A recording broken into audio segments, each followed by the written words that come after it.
Une nouvelle vidéo pour dire que non, le SEO n'est pas mort, certes, il évolue. L'optimisation IO-GEO, ce n'est que la continuité du SEO qu'on faisait avant. Donc là, on ne travaille plus seulement sur les mots-clés isolés, mais sur les intentions des utilisateurs et l'autorité des réponses. Dans cette vidéo, je vais vous montrer comment transformer vos contenus pour qu'ils soient visibles non seulement dans les moteurs de recherche, mais aussi dans les moteurs de réponse. Donc là, le SEO change de terrain de jeu, et c'est là que l'IO-GEO devient stratégique. Cette fois, je vais prendre comme exemple la génération de leads pour le gambling, et de clics surtout pour le gambling. Donc pour le gambling, quelqu'un qui cherche un site de gambling n'est pas en train de comparer des produits, mais de résoudre un problème d'accès et de confiance. Et l'optimisation IO-GEO, donc IO c'est l'Answer Engine Optimization et le GEO c'est le ciblage géographique. Les deux combinés, et l'optimisation de ces deux, de l'IO-GEO, doit donc se concentrer sur l'intention de recherche en même temps que les zones de légalité et régularisation pour remédier au problème de confiance, pour résoudre donc le problème de confiance, parce que nous avons dit que une personne qui cherche sur Internet un site de gambling, il est en train de résoudre un problème, primo d'accès à un site de jeu, et puis par la suite, il doit y avoir une confiance en ce site afin de pouvoir par la suite retirer les gains et faire son withdraw tranquillement.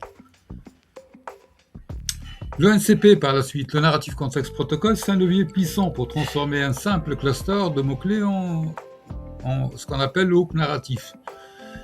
C'est celui-là qui capte l'attention et positionne le contenu comme une réponse directe au problème de l'utilisateur. Donc pourquoi ça a un apport majeur? Il y a déjà l'alignement sur l'intention réelle. Donc le protocole, le NCP, le Narrative Context Protocol, ne traite pas casino par exemple en ligne gratuit comme mot isolé, mais comme une porte d'entrée vers une intention. L'intention qui peut être par exemple tester un site internet de jeu sans risque. Donc résultat, là le hook narratif devient une réponse incarnée. Donc vous cherchez par exemple à jouer sans dépenser. Voici les casinos gratuits qui vous permettent de tester avant de miser, par exemple. Et par la suite, l'apport de la segmentation IO-GEO, le NCP injecte le contexte géographique et réglementaire, par exemple France autorisée, stake international. Donc là, le hook joue sur la tension. Par exemple, en France, la légalité est stricte.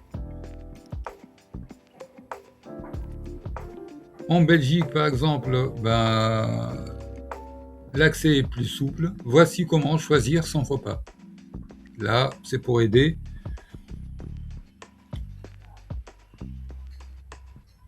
à choisir et donc à jouer sur le contexte géographique entre la France et la Belgique et réglementaire et la différence entre les deux pays concernant les sites de jeu. Puis par la suite, la transformation en storytelling. Donc au lieu d'une liste de mots-clés, le protocole permet de mettre en scène le parcours utilisateur en entier. Donc curiosité, immersion, conversion, puis par la suite, confiance établie. Donc chaque étape devient un hook. Par exemple, ça peut donner du gratuit à l'argent réel. Voici le chemin que suivent les joueurs avertis, par exemple. Voilà. Donc, j'ai choisi d'utiliser cette fois-ci la pipeline du Quick Win que je vous ai présenté sur notre vidéo. Donc, comme je vous ai expliqué, j'ai trois pipelines que j'ai mis en production. Celle-ci, le pipeline de Quick Win, il y a une pipeline de SCN, le Semantic Network Context, et je vous ai expliqué en quoi il est très important, le pipeline. Et puis par la suite, il y a un autre, celui du Narrative Context Protocol, qui sert à passer le test du NCP. Donc pour le gambling,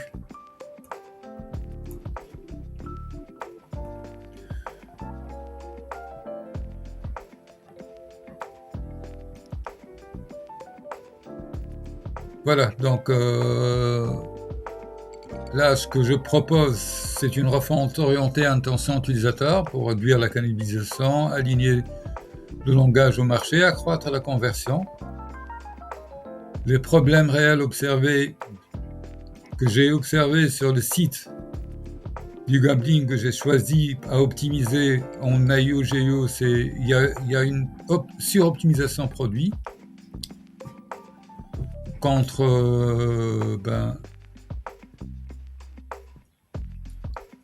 une absence totale de l'intention utilisateur. Il y a absence aussi de requête naturelle, conversationnelle, très important pour l'IO.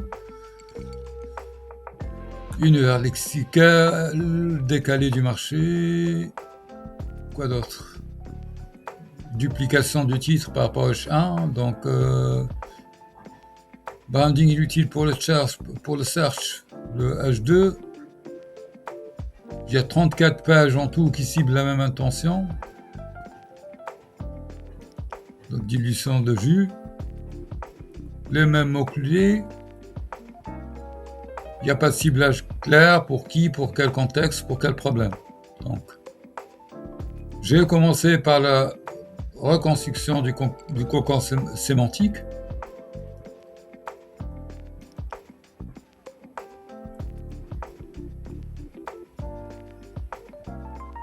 Ah, ça, c'est un... D'accord. C'est un site de commerce, voilà. Donc, cluster centré sur type de pantalon, par exemple, structuré autour de 3 axes décisionnels, à savoir la morphologie, le problème et l'usage. Mais cette même histoire va se répéter avec le gambling. Exemple concret, page satellite été. Donc voilà, je vous explique rapidement. Donc là, c'est l'audit et c'est le crawling et l'audit. C'est ce qui a donné le 2. Et par la suite, on commence par reproduire le cocon sémantique pour comprendre et avoir une idée sur les décisions à prendre. Et, donc, ce qui va nous donner l'image réelle de l'intention de recherche. Donc là, 3 axes décisionnels par rapport au site e-commerce de vente de... C'était un site e-commerce de vente de produits textiles pour femmes, je pense. Certainement. Donc, morphologie, problème, usage. Puis par la suite, donc ça donne 3 pages piliers. Produit, pantalon, ouais, voilà, pantalon en lin, femme, la morphologie, pantalon pour femme petite, et puis usage, pantalon confortable maison. Là, je vous ai expliqué que par rapport au cocon sémantique, on cherche à avoir les axes décisionnels, nous en avons trouvé 3. Ce qui nous a donné 3 pages, puis par la suite, 3 pages piliers, puis par la suite, les pages satellites. Par exemple, par rapport au temps, l'été, donc la chaleur, pantalon, lin, été. Le lieu, bureau de travail, pantalon, lin, travail. Morphologie petite, voilà. Look casual, look chic, tout ça. Donc, ce qui va nous donner par la suite, c'est ce relationnel entre produit et page pilier. par thématique, puis du page pilier vers produit aussi. Et vous allez comprendre ça. Et puis par la suite, produit, logique d'usage complémentaire en upsell. Donc par exemple, l'une des passes satellites, et quand on dit passe satellite, ça veut dire ce qu'on appelle les parasites. Donc en titre, pantalon l'a été, méta description, en H1 resté frais, en H2 pantalon lin pour l'été, et puis par la suite, la question-réponse, bénéfices et CTA.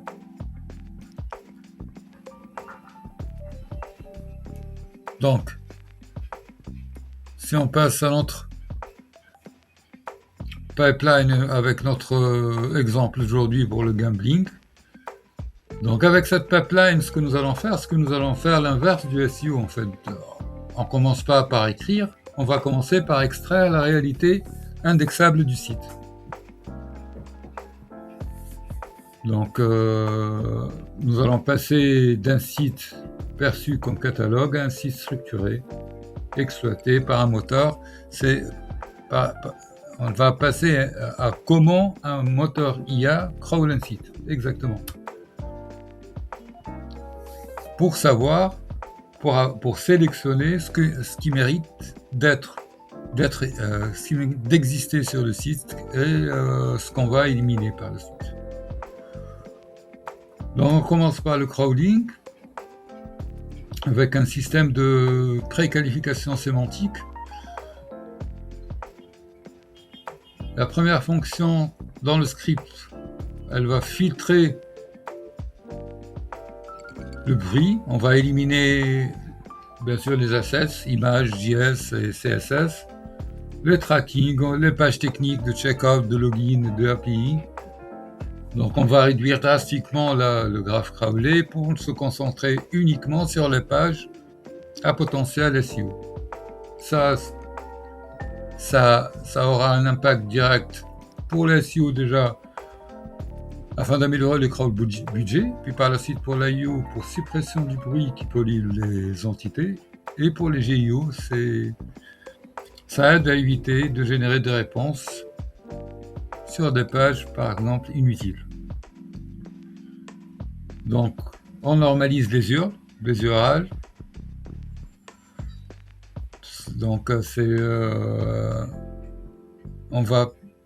en normalisant les URL, on va préparer la déduplication. Donc on va supprimer les variantes produits, les tracking, les paramètres inutiles pour n'avoir qu'une seule URL. Donc URL égale intention. Donc ça va nous éviter la cannibalisation, puis par la suite garantir un clustering propre pour plus tard. Et puis le plus important, c'est que nous serons en alignement parfait avec la logique des LLM, à savoir intention, réponse, une intention, une réponse. Par la suite, on va continuer avec le filtrage. Là, je vous ai mis l'output de la partie crawling. Donc j'ai choisi ce site pour crawler, pour travailler sur, prendre comme exemple, travailler par la suite le PBN pour le gambling, avec le titre, le méta, le H1, le H2, H1 et H2, très très important pour la suite. Prendre les mots-clés, les mots-clés les plus importants, vous allez voir ça. Canonical, par la suite. No index, donc elle est en index. Le content, pour prendre exemple, 151 caractères 329. Donc par la suite, nous allons continuer vers le crawling, le cleaning, pardon.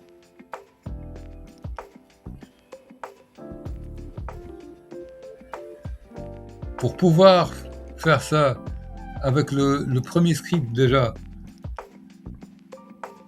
on va faire un filtrage Donc on va éliminer le noindex, on va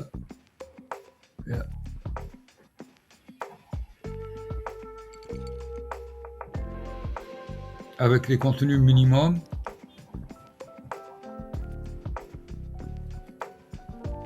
Et on va garder les pages. Oui, on va éliminer le noindex égale true. Donc on va garder les statuts de son avec un contenu minimum, une structure, titre, H1, H2. On va aussi accepter les pages sans H1 pour ne pas bloquer. Ça, c'est très important pour les sites e-commerce. On accepte le home page. Donc, ce que nous aurons par la suite, on va éliminer donc les pages vides sémantiquement. On va garder uniquement ce que Google pourra ranker par la suite. Et on va préparer un dataset propre pour les entités. Par la suite, nous allons faire une extraction structurée.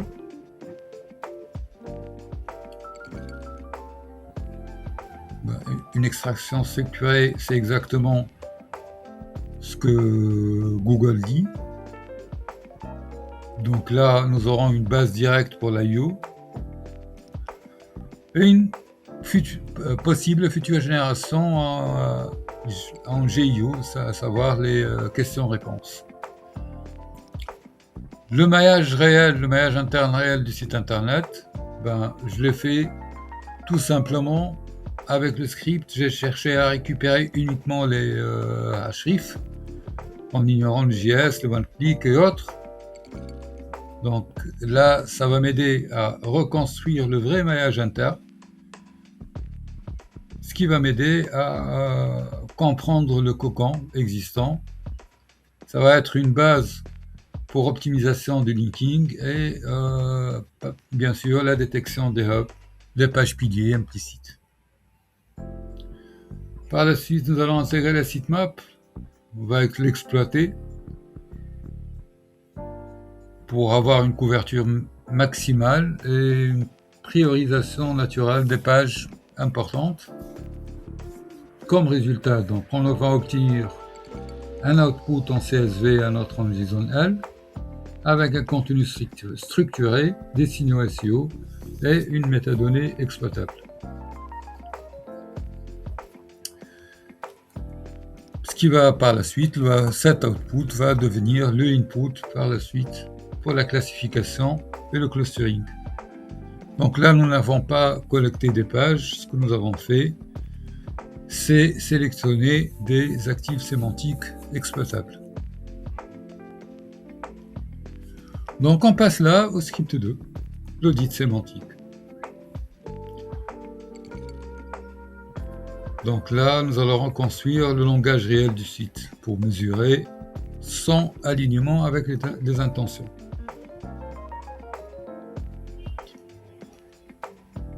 Bien évidemment, là, il ne s'agit plus de keywords, de mots-clés. On va détecter ce que le site dit réellement. Donc, nous allons extraire bien sûr les keywords, ce qui va nous donner la vérité de terrain, comme vous voyez ici.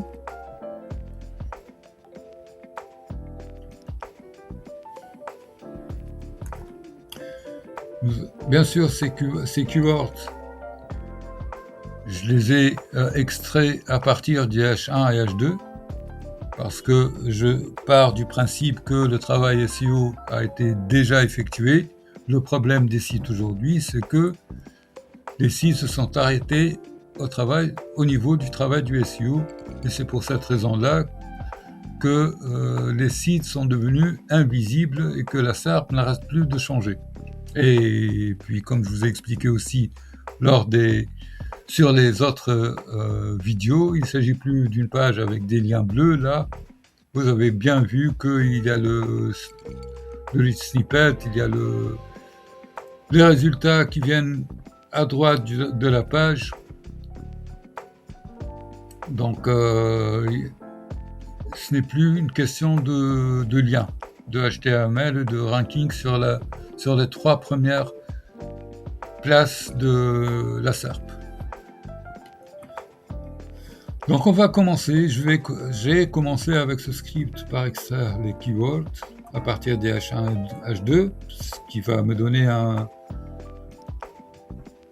reflet direct de l'intention ciblée. Pourquoi le H1 et le H2? C'est parce que c'est une structure éditoriale réelle, donc le script va commencer par tokeniser, puis par la suite supprimer le bruit avec une liste de stop words intégrée dans le script Python. Et puis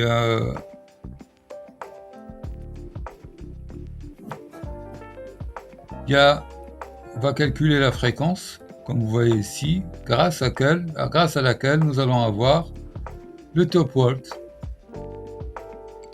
Donc comme impact pour le SEO, nous aurons une identification de vrais axes sémantiques. Pour l'IO, c'est une base des entités dominantes. Et pour la GIO, c'est à partir de là que nous allons par la suite rédiger les questions-réponses.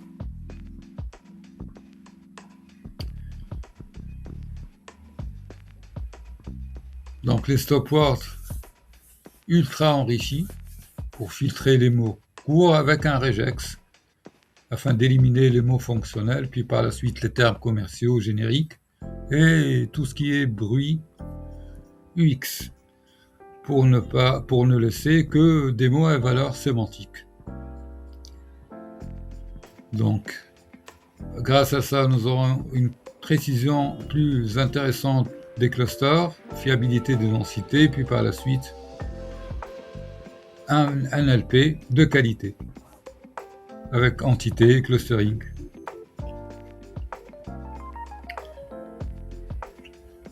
Un autre bloc qui va détecter la cannibalisation avec Rabbit Foods. La logique suivie, elle est simple. Si deux pages ont DH1 trop proches, donc il s'agit de la même intention. Donc on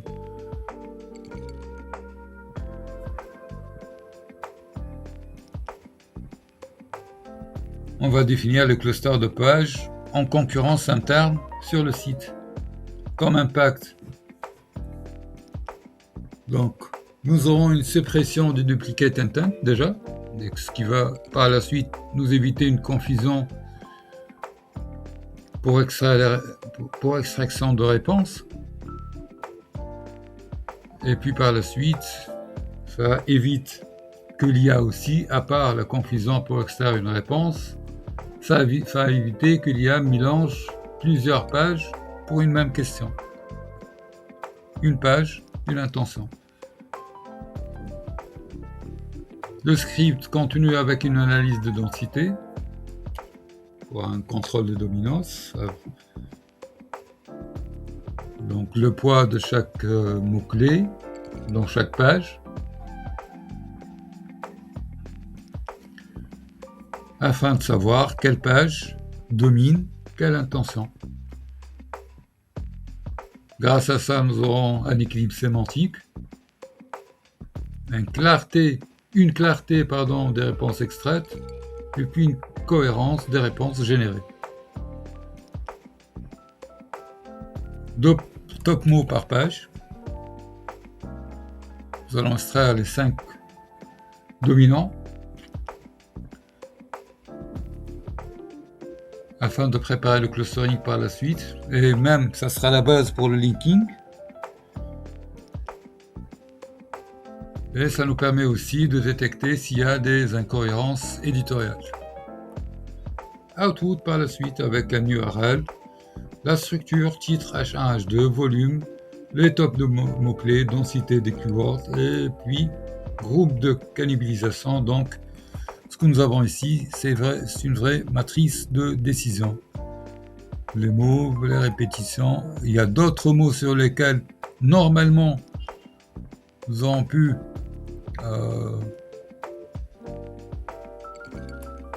qui manque à cette page. Donc par exemple, ligne pour jeu en ligne, jeu. France, on a Bet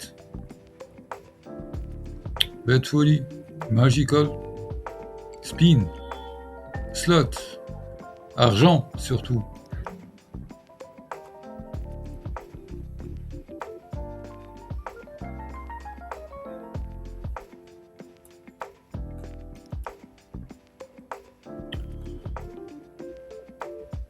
Donc, ce qui va nous permettre de préparer la classification.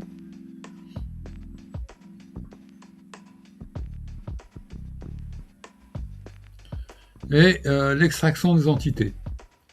Donc là, c'est une brique de génération de contenu sémantique qui intervient après le crawling, bien sûr.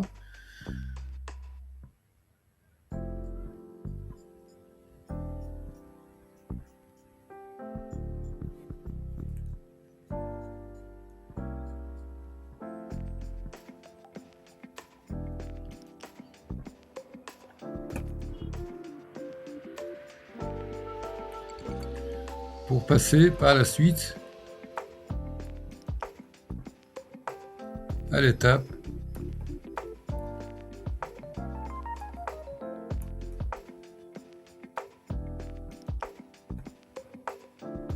suivante.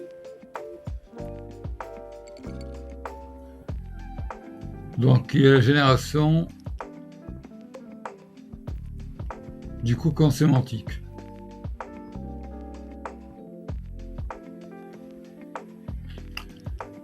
En output, nous aurons les pages générées, les pilars, satellites et GIO,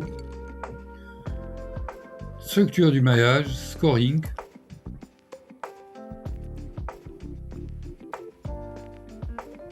donc le script va commencer avec une entity control, donc une entity control qui va forcer la présence d'une entité principale, qui est la marque, la contrôle de sa densité et la vérification de sa présence dans certaines sections.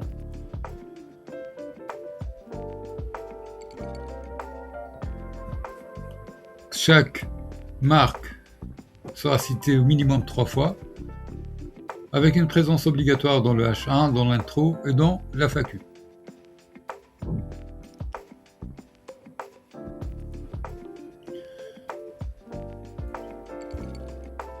Le moteur IA fonctionne sur l'entity recognition et le knowledge graph linking. Donc, avec ça, nous allons renforcer la co-occurrence de la marque plus catégorie, la stabilisation de la reconnaissance d'entité, et nous allons créer par la suite des patterns répétitifs détectables par les LLM. Par exemple, please casino plus jeu gratuit, please, ou alors plus casino en ligne gratuit, ou alors Casino en ligne France. Comme résultat, le contenu va devenir plus facilement raisonnable par les IA. Pour les GIO, nous aurons des pages comparatives. Par exemple, pour le site de commerce, Mad Lady versus Levi's ou Mad Lady versus Nudie. Donc là, nous allons garantir que notre marque reste centrale dans le comparatif. C'est notre marque à nous contre une autre marque. Par la suite, il y a l'embedding. Toujours avec le transformer, donc comme fonction principale, embedding, donc on va calculer la similarité sémantique.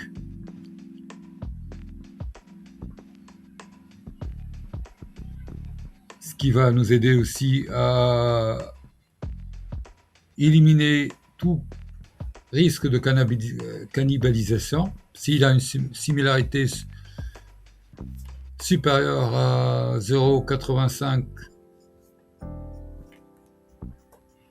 on élimine une et on garde une. Donc,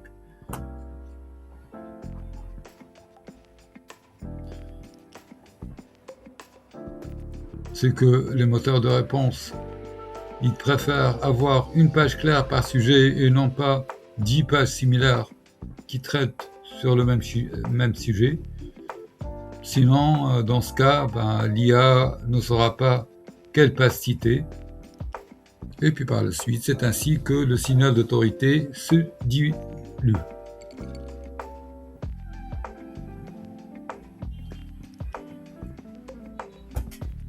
Donc ce que j'ai mis là, c'est une recommandation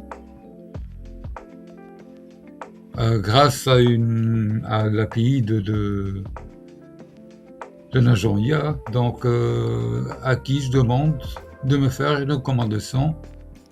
Est-ce que le mieux serait de fusionner les deux pages ou alors de différencier totalement, donc rendre la page B axée sur une autre intention de recherche.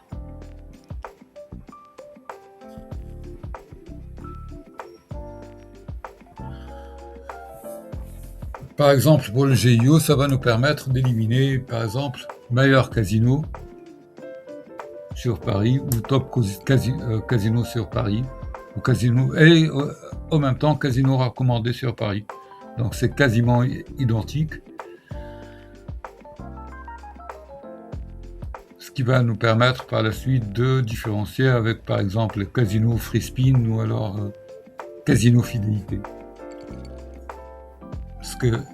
Ce qui va donner des clusters totalement distincts pour l'IA. Par la suite, un autre bloc qui va générer, lui, des questions comparatives optimisées à IO. Exemple, quel casino choisir pour les free spin, par exemple. Il faut savoir que les questions sont le format privilégié des moteurs de réponse. Ce que les moteurs de réponse privilégient, ce sont les FAQ, questions décisionnelles et les comparatifs. Donc avec ce bloc, je génère des questions, je donne des scores pour ne garder que les meilleurs.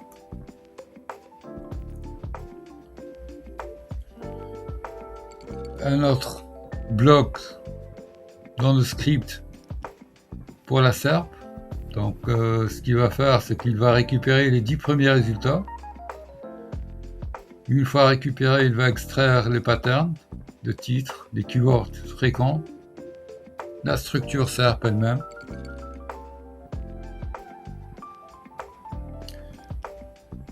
C'est que je vous ai montré ça sur les autres vidéos.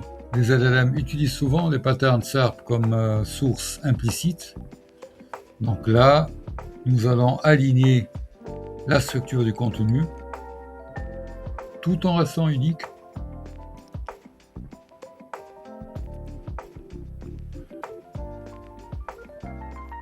Donc c'est une forme de SERP optimisé à IO-GIO. Par la suite vient le module suivant qui va générer une statistique crédible.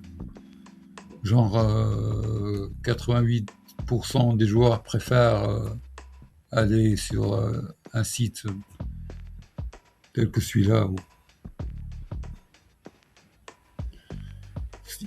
Afin d'avoir du contenu avec preuves et data, données. Afin d'améliorer tout ceci, afin d'améliorer la crédibilité et la citabilité, on va donner à l'IA un pattern journalistique. avec la production, nous allons refaire la déduplication une nouvelle fois. On va voir s'il y a des phrases identiques où il y a des répétitions interpages avec une séquence matcher que j'ai mis à 0,9. Donc j'ai laissé un peu... Voilà.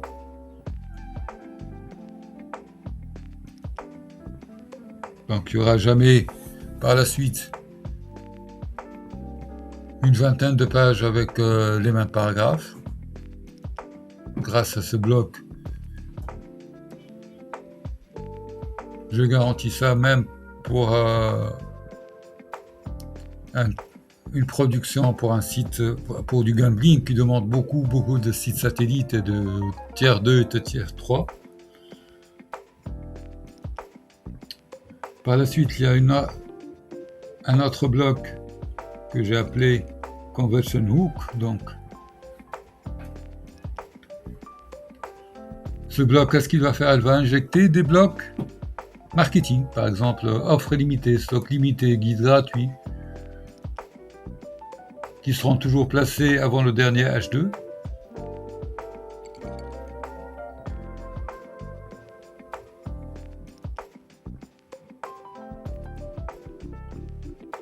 C'est afin d'orienter vers l'action, tout simplement, pour ne pas avoir le problème que je vois aujourd'hui. Ça veut dire avoir des pages et du trafic sans conversion. Par la suite, un autre bloc avec le content story, le content scoring. Donc s'il y a le H1 qui est présent, multiple H2, longueur et puis maillage interne, ça donne un bon score SEO. Puis s'il y a un FAQ en H3 avec des questions et un tableau, donc un bon score aussi pour la IO. Pour finir, s'il y a des tableaux comparatifs,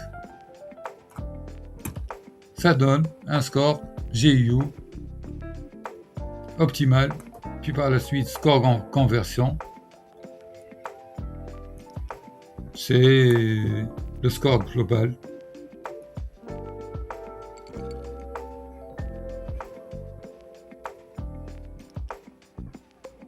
Par la suite, un autre bloc de clustering. Donc nous allons, grâce à ce bloc, regrouper les pages par thématique métier.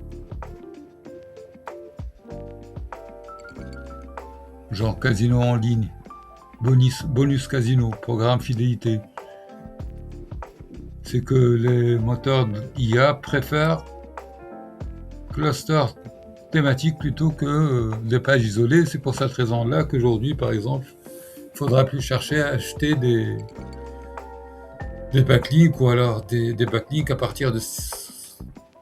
ou alors un site internet avec un bon DR.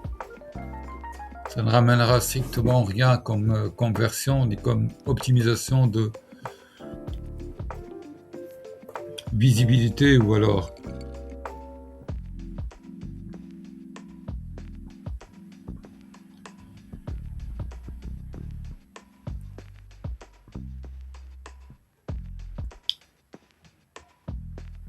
visibilité ou citabilité avec les IA.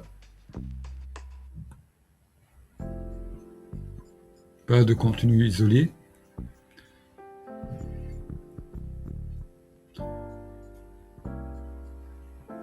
Donc avec ce bloc, nous sommes certains d'avoir notre knowledge hub. Par la suite, le bloc suivant,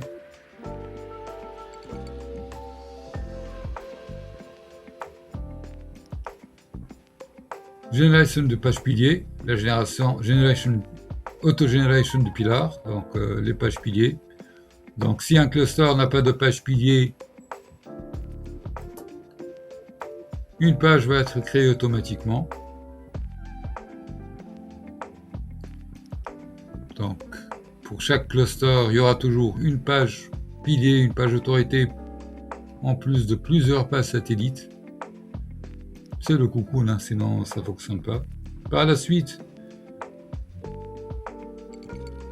le cocon, maillage interne, avec le bloc suivant. C'est afin de créer un contexte sémantique et une certaine hiérarchie au sujet.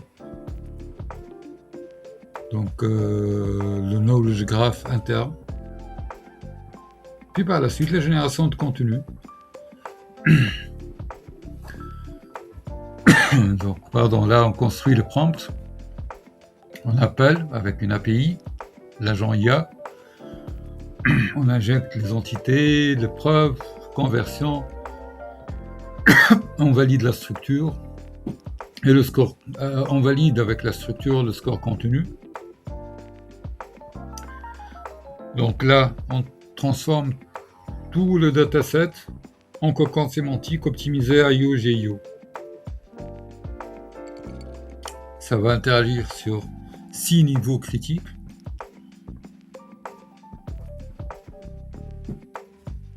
Donc il y aura une reconnaissance de marque par l'IA. Knowledge clustering, c'est une organisation thématique. Compatibilité Google avec la SERP, Answer Optimization avec la FAQ, les réponses directes aussi. GIO Content avec les requêtes décisionnelles.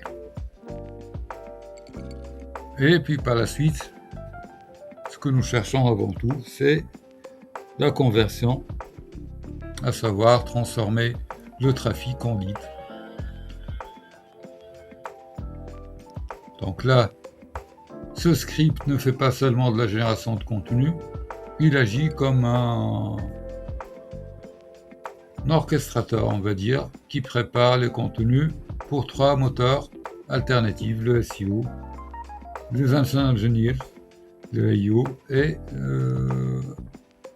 point de vue GIO.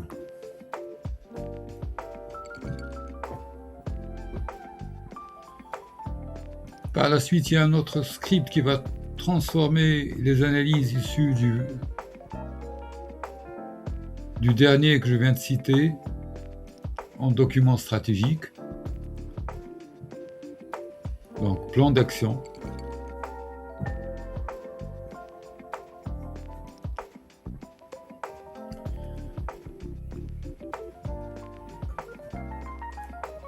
Donc, plan d'action stratégique de pilotage, là on peut dire.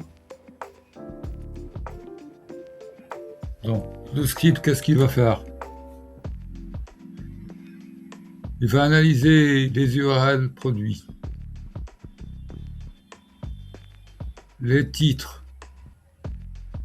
Il y aura par la suite une conversion angle. Donc là, le script va transformer la data en inside business.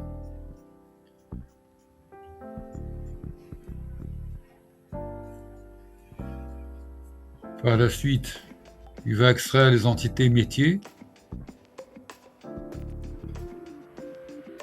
ce qui va nous aider à construire un modèle mental du marché. Bidirectional probing, ça c'est très intéressant.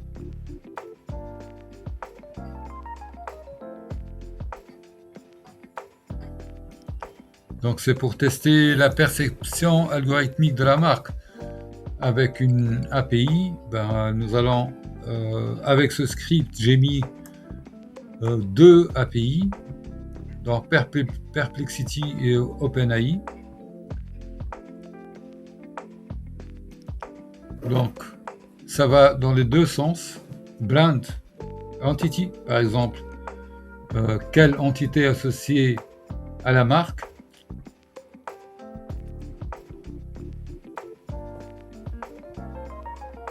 Par exemple, Mad Lady, elle va être associée à Jean Bio ou alors Denim Durable. Et puis par la suite, le contraire. Question inverse, Entity Brand, quelle marque associes-tu à ce service? 2 API, 2 LLM, et on attend la réponse. Par exemple, pour le test que j'avais effectué, pour Jean Bio, ça a donné Nudie, Levi's et Patagonia. Là, on obtient une cartographie de perception algorithmique. Ce qui va nous permettre de savoir déjà si la marque elle est visible et quels concurrents dominent sur le marché. Et par la suite, suivre l'évolution.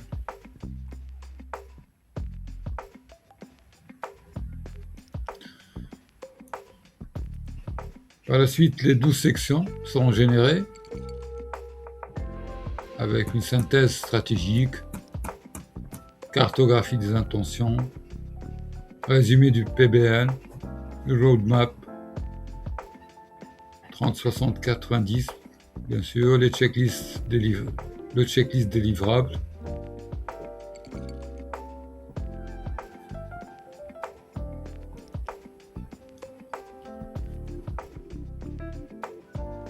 par la suite, le document final il est assemblé via un modèle JGN2 avec des statistiques, des pages prioritaires et des insights de conversion. Par exemple, ça peut donner les top 5 pages à fort potentiel sur le site. Donc tout ça pour nous donner un document action plan en .md avec une synthèse, une analyse de roadmap, des KPI, le plan PBL et notre stratégie pour la génération de leads.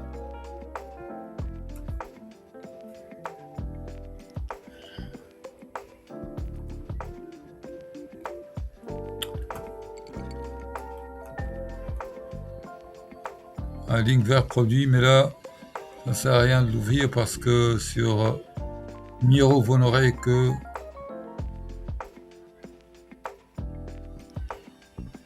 cet écran. Point important, le bidirectional probing. Très important comme mécanisme à comprendre, c'est qu'il est destiné à cartographier et influencer à la fois la perception algorithmique d'une marque dans les moteurs de réponse IA. Donc là, le rôle est double. Nous allons mesurer la perception actuelle de la marque, et puis par la suite, structurer un espace sémantique dans lequel la marque devient une entité centrale. C'est comme un test de reconnaissance de marque pour IA. Donc, ce que j'ai mis dans le script, et pas beaucoup d'agences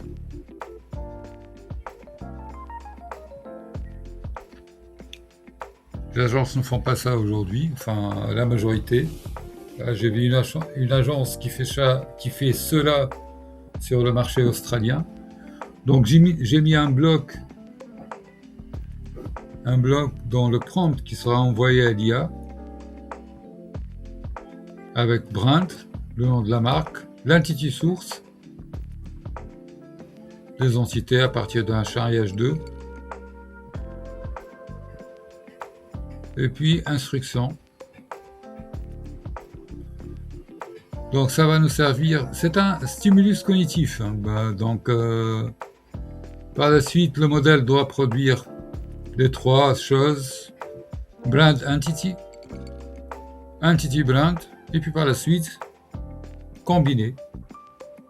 Donc pour la première direction, brand entity, il y aura des questions implicites posées. Par exemple, quel concept associes-tu à cette marque? Ce qui va nous permettre de comprendre comment la marque est conceptuellement indexée et quel attribut sémantique domine.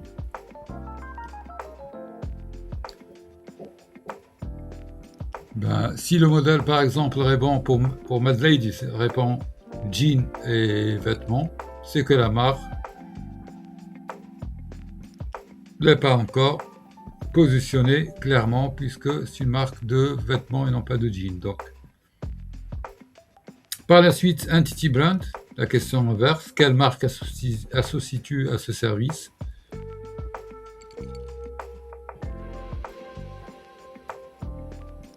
qui va nous permettre de détecter les marques dominantes dans l'espace sémantique et les entités déjà fortement associées au concept.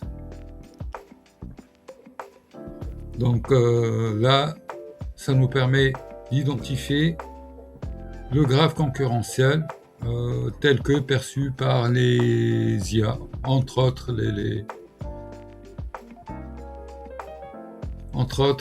l'OpenAI et Perplexity.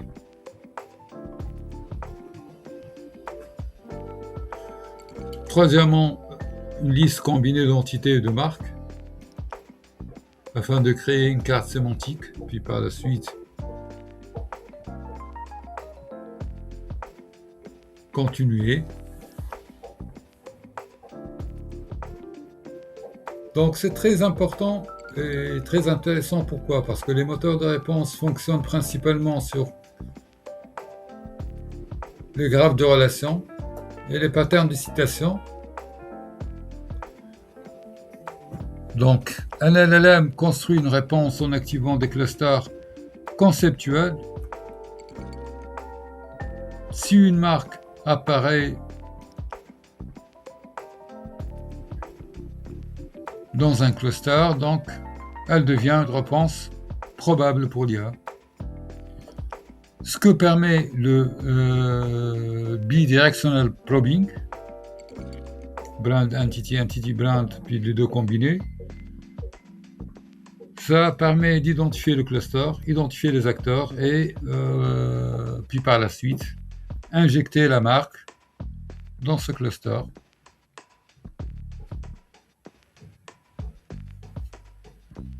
Bien sûr, le script va choisir les entités à partir des H2.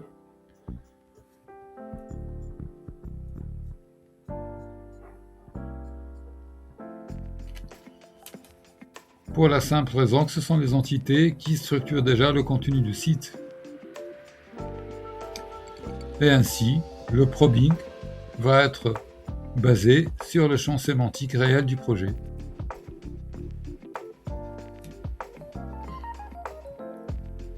Plusieurs filtres sont appliqués par la suite afin de supprimer les mots-clés, les mots courts, les URL et le stopword aussi,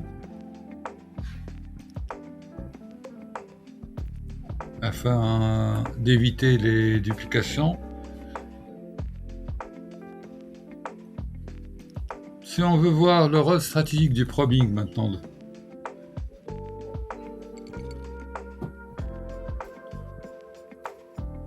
déjà il permet de savoir comment les IA comprennent la marque, puis d'identifier les marques dominantes du cluster. Les résultats vont par la suite alimenter du comparatif GIO, les pages versus les FAQ et le cocon sémantique lui-même.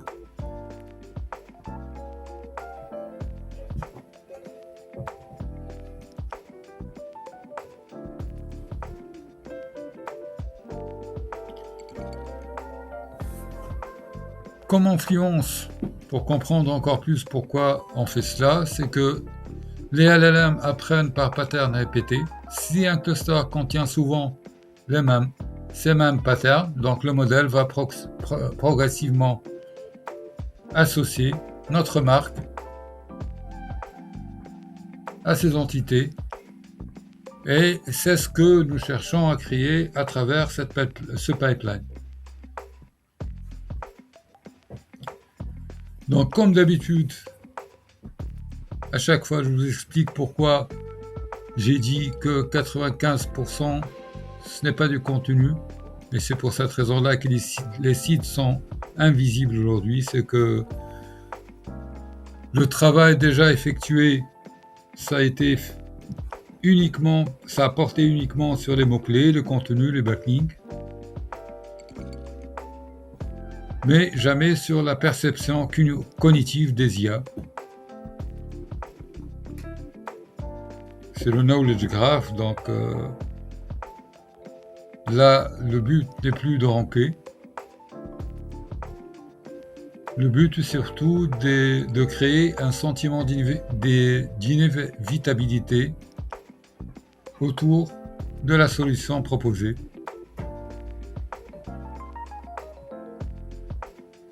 Donc, grâce au probing déjà, nous allons vérifier si notre solution, si la marque existe déjà dans le graphe mental des IA. Donc, si la réponse est non, tout simplement, nous allons créer ce graphe avec ce pipeline. Donc, le bidirectionnel, c'est un outil qui permet de faire quoi? En résumé, donc il permet d'analyser la perception d'une marque par les IA, identifier le cluster sémantique, détecter les concurrents, et puis par la suite construire une stratégie d'association d'entités.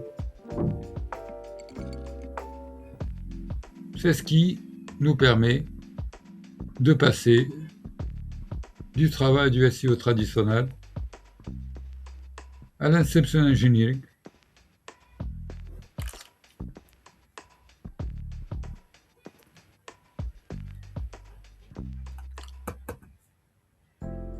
Voilà, dommage que vous ne pouvez pas voir. Donc la prochaine vidéo portera sur le NCP, le Narrative Context Protocol. Je vais essayer d'expliquer le concept. Puis par la suite, il y aura d'autres vidéos concernant, comme promis, des demandes SEO qui seront traitées par l'Inception Engineering.